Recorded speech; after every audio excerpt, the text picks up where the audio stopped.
হাসরের ময়দান সবচাইতে বড় মুসিবতের জায়গা।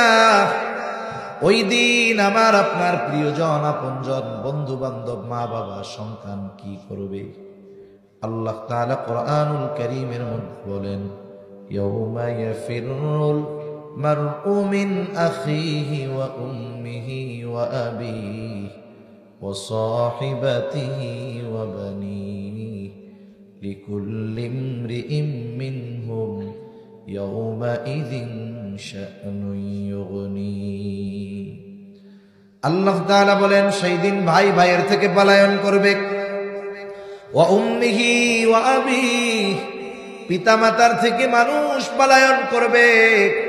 ওয়া সাহিবাতিহি ওয়া বানিহি, স্ত্রী সন্তানদের থেকে মানুষ পলায়ন করবে।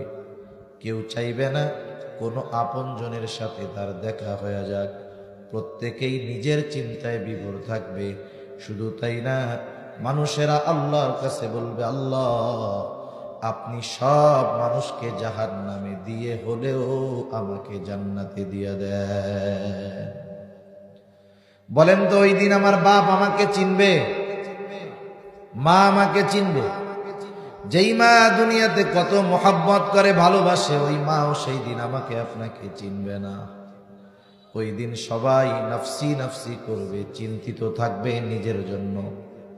ওই দিন আমার আপনার নবীও চিন্তিত থাকবেন, তবে নিজের জন্য নয়, বরং তার উম্মতের জন্য।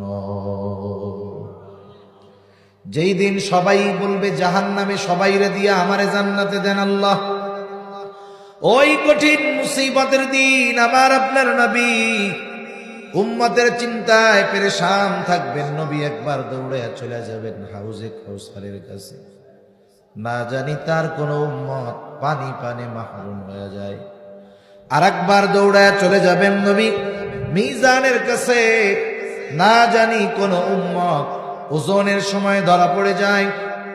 আবার নবীজি দৌড়ায় চলে যাবেন পুলসিরাতের কাছে, না জানি কোন উম্মত পুল পাড়ি দিতে ব্যর্থ হয়ে যায়।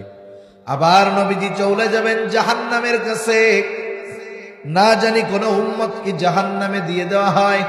আবার যখন উম্মতের জন্য সুপারিশের দরকার, আল্লাহর কাছে এসে সুপারিশ করবে। হিসাব নিকাশ সব শেষ, সব মানুষ, সব নবী জান্নাত অভিমুখে রওনা হয়ে যাবে। জান্নাতের দোরগোড়ায় পৌঁছায়া যাবে। জান্নাতের দরজা বন্ধ, খোলা হবে না। জিজ্ঞাসা করা হবে, দরজা খুলো না কেন? জান্নাতের দরজা পাহারাদারেরা বলবে,